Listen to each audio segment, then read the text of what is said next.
is happening in our society. Divided we stand. Others have silly ideas and crazy beliefs. Their truth is not mine. We counteract, argue, or simply counter, or we ignore. We do not encounter. We do not see the other in what he or she thinks. There are painful divisions, even amongst family and friends, or should I say, former friends. Barbed wire, no web of meaning.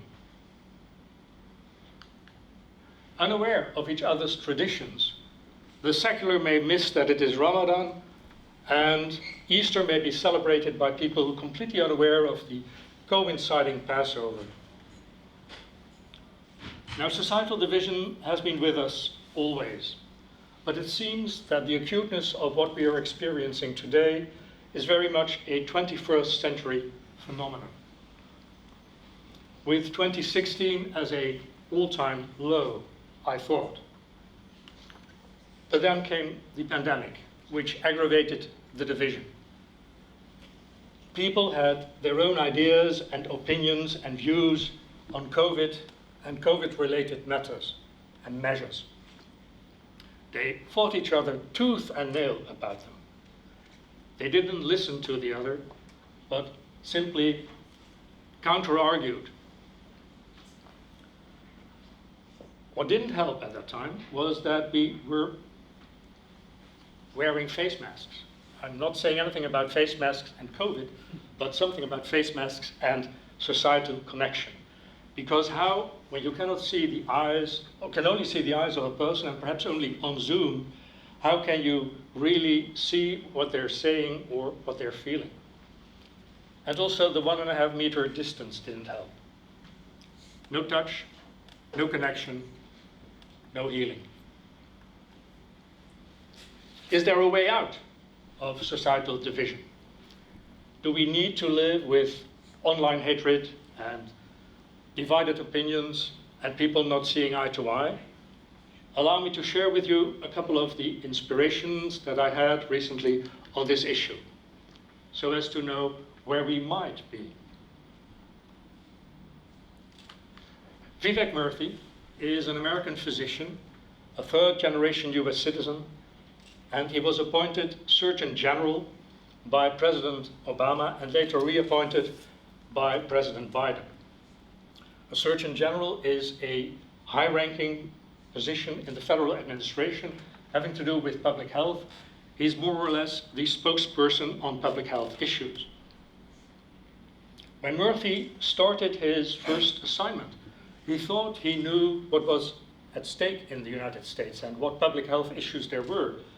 Obesity, the opioid epidemic.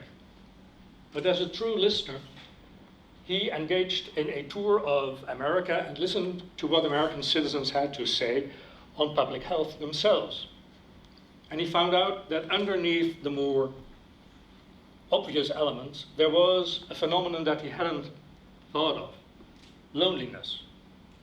He started to do research on the scholarship of loneliness and to also make an inventory of measures, both in the States and elsewhere, that were taken up by citizens, grassroots measures, to address loneliness and to heal societal division. And he wrote a book about it. What does connection mean? What does it entail? It entails truly learning to listen to the other, to relearn that capacity. And listening to the other means vacating oneself of one's own prejudices, but also of one's own idea as to how to help the other. Unconditional positive regard is called for. The other is accepted for what they are, with full empathy and compassion. Thus, you might have a different understanding of others. As a philosophical background to this connection, to this relationship with others, one may invoke Emmanuel Levinas, the Lithuanian French philosopher of Jewish background, who posits that it is only because others see us that we exist. It is the face of the other that invites us to respond with compassion and with love. Recently, Belgian psychiatrist Dirk de Wachter invoked Levinas in his book, in which he describes how he deals with a life-threatening illness and how connecting with others, significant others, but also passers-by, ephemeral encounters, helps him to deal with this situation. Now, we do not need to wait for a governmental appointment or to be facing a terminal disease in order to know that it is important in society to have more connection, or perhaps ourselves to be willing to make more connection. And fortunately, there are things we can do in small but meaningful ways. Financial Times columnist Elizabeth Ubiabinene wrote the other day about how it is important to connect to the people at the periphery of your life. The less important people in your life, you think, and yet making connection with them may help you feel better embedded in society. Who am I talking about? The neighbor across the street, the lady at the bus stop, the cleaner of the office building or of the school building. Or I would say any passerby when you're working, vacationing, traveling. Or even perhaps the radio presenter of a program you listen to, or the author of a book you've just read. I'm in the habit of sometimes writing to these people to tell them how much I appreciated their recent contribution to my life. Acknowledge such people at the periphery of your life, greet them, give them a compliment. It may make your day, it may make their day and yours. When I was fortunate enough last year to give a course at the University of Amsterdam on societal connection, the students were given an assignment to make a connection with people at the periphery of their lives for 7 days of a week and to report on their experience. And the feedback was amazing, mostly positive, and sometimes instilling a habit that they were going to meet people at the edge of their lives. Now, of course, this is a little bit of societal and personal experimenting, and that doesn't really help and solve societal issues. But it may entail small steps that make people feel better embedded in their society. Allow me to go back to Vivek Murthy.